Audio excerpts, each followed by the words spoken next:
Good morning, good morning, good morning. I am Reverend Sharon Renee, spiritual leader for Tyler Unity Center here in Tyler, Texas. I want to welcome you to our mini message that's about 7 minutes, and I'm going to try to keep it at that. And please feel free that when you are done with this video to go to the donate button and donate towards getting your spiritual food, and also like and share us on Facebook. We would like that. We want more people to know that we're here to help and to share the message with the world. Today's topic is, we're actually going to do this at least in 2 parts, but we're going to talk about energy centers and we're going to talk about the chakras. And this is actually my second video, because the first one I was trying to do the chakras, but then I was thinking, you kind of need to know the background. So we're not going to talk about the individual chakras as much in this one. We're going to talk about what the chakras are and what they do, because to me that is the information that you really need. All right, so the word chakra is Sanskrit for spinning wheel. And our chakras spin, and from our perception, they spin counterclockwise if we were looking out. If you're looking at somebody else, there's a spinning clockwise. But for you, it's spinning counterclockwise. But this energy creates this vacuum, and it moves and it pulls the energy of whatever you're aligned to you. I'm going to look at notes today. And then it's processed and it goes into the auric field. And that's what the aura is from. The aura is from whatever colors the chakras are radiating. It creates the aura. Now, we still would have an aura because we're alive, but the colors that come from it are basically of where the chakras are pulling the energy and the vibration that they're attracting with that. Now, Charles Fillmore studied the chakra system. And what he did through prayer and meditation is he came up to tie it into Christianity was with the 12 powers. And so there are 12 centers according to Charles Fillmore, and he tied each one of those to a disciple and to their own colors. Now, we're not going to talk about those, but I wanted you to know where it can kind of tie in to unity. And Charles Fillmore also in the Revealing Word refers to the aura as rays. So he called it rays, where we call it auras. All right, and the chakra system is really old. I mean, it's been around through antiquity. It's over 3,000 something years old. It's back there.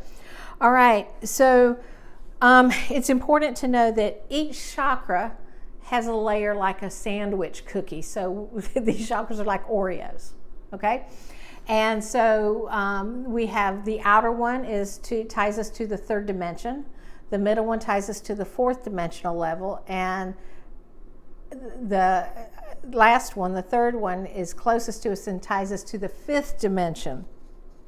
And so the outer dimension, the 3rd dimension, it draws and attracts our physical experiences to us again. So whatever we're thinking, we're putting out there.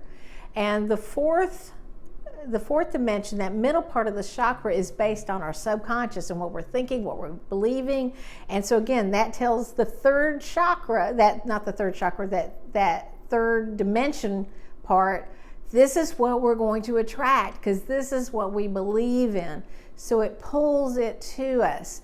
And the one that's tied to the 5th dimension is our spiritual dimension. It's the wisdom, it's the knowledge, it's the intuition, and it's learning to tap into that intuition, to trust it, to change what those thoughts are in the middle, so that we attract something that is more in alignment to what we really want than what we're getting. And I think that's kind of important. So, but the 5th dimension is more, again, that intuition, that dimension, that balance. Now, it's believed that the bottom 3 chakras correlate to our basic primary needs. It's that survival, it's procreation, it's that will to survive.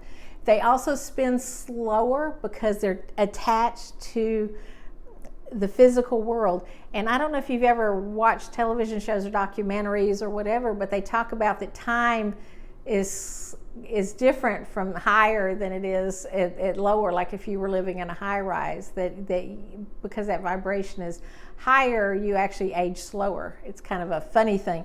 But anyway, so that spins at a lower rate. The 4th through the 7th chakra spin at a faster rate because they're connected to the spiritual world. Now the heart chakra, the one that's right in the middle, is the bridge. It's the bridge that attracts, that holds the physical energy, and it holds that spiritual energy.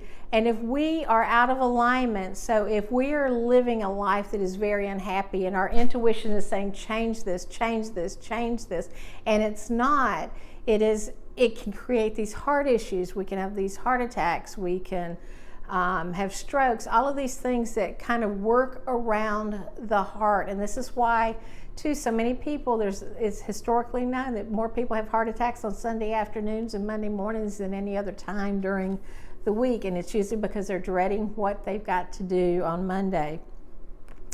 The chakras play very important roles into what we get in our life because they're energetically bringing in that vortex of energy. It's very important for us to be aware of what we're creating. And when I talked about quantum realities last week, the chakras tie into that. So there's this energetic pull about whatever we're thinking, we believe that we're drawing that to us, so that the more that we can be aware of what we're doing, the more that we can work to shift or to change that energy.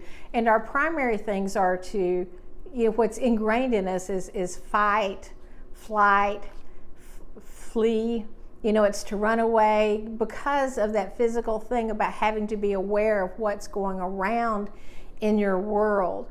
And so I felt like it was very important to kind of give this background of what the chakras actually do before talking about the individual chakras. So next week, we're going to tie this in to the individual chakras so that, again, you can start making different choices or being aware if your chakra's blocked, if it's overactive, if it's underactive, and how can we clear that. So again, this might be a 3-part series, but today's part 1.